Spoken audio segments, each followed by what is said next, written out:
The next question is from Nina. How and where can one accompany the client when he or she is in a situation of a life deadlock? It is not a crisis situation because there is and exists, but its price is too high and painful. For example, when many generations have to live together during quarantine on the same territory and adult children can't neither harmonize the relationship with their parents without a conflict nor to go away. In what can men find resources in that case? When we have to live together in a close space with people with whom we cannot avoid conflicts, with whom we experience tensions, who we experience as be enemies and threatening us and are unbearable for us, and we have to live together. We can only do the most basic, according to the first fundamental motivation, to look for protection and space. And this means that I go into a corner of the room and I close my eyes and I am with myself and I avoid contact as much as possible. I can only reduce this tension. Maybe we can start to talk about it, but under tensions, it is very difficult to come to a fruitful talk. But sometimes something is possible. But first of all, I have to save my naked life. And this means withdrawal, protection as much as possible, minimum of contact. This means real social distancing in that case, even on the small space. Maybe one can go for a walk, one can go out, one can go in another room, one can go in the woods, but maybe, yeah, sometimes there are possibilities, but not always. And so we do what people normally do instinctively to protect themselves by, yeah, looking for a chair, my bed, where I can be in peace with myself. And maybe I can talk by phone or internet with some friends outside to not be too isolated. But to have a good talk with myself is also bridging the isolation. I'm not really lonely when I can talk with myself. And I can enlarge this inner talk with talks with authors reading a book. And then I'm in a dialogue with the author of this book and with what is going on there, or with music, or with nature. And so I can be in a meditative contact with the depth of being through nature, through meditation, or to go to experience high values in art or in nature, if there is really nobody with whom I can be. So the danger is to become isolated and hurt and wounded by the others, being isolated, and then to lose the contact with myself. This is the real hell. Then people can even become suicidal. But as long as I am in a good contact with myself, and as long as I promise myself, I do not let divide myself and separate myself, do not let me be separated from myself. As long I can have even a good life in a prison, in a prison of a family, with hostile people. It is hard, of course, it is not what we wish, but I can be grateful or even a little bit proud of myself that I can protect myself so well and that I can keep my inner relationship and my appreciation for myself and my being with myself and my standing behind myself, my trust in myself, my relationship to my life, to me as a person, to me as a body. I can do some physical exercises, even in the apartment, in the room, and to go to bed and close the eyes. And then I'm in the inner world. And the inner world, if we know the inner world, if we have access to the own inner world, the inner world is a beautiful world. It is an intimate world.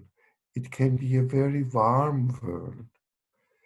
Uh, I can be a good architect of my inner world and build it and form it and give it a good gestalt and listen to myself. And I can make use of my inner library, the books of my life, the experiences, and go back to holidays, to meetings, to encounters, to my childhood, to and revisit my life.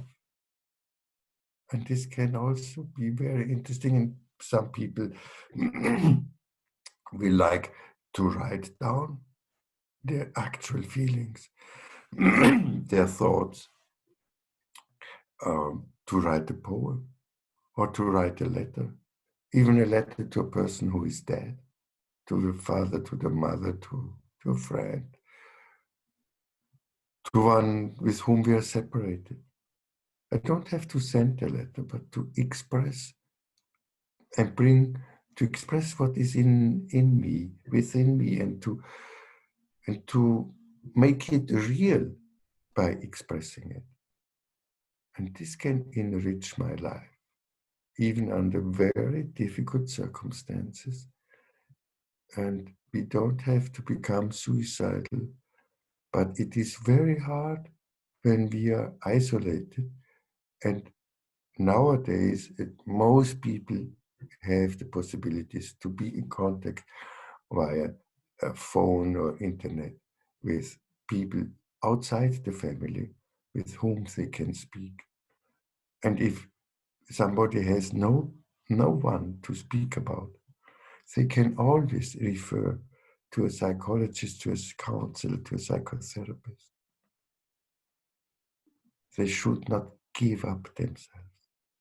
This is the worst. Never give up yourself. To be here is a gift. And we are responsible for this gift. It is a gift means it's given to me. It's entrusted to me. And it can be a value if we only care for it. If we don't care for it, we can lose the taste of value of life, for sure.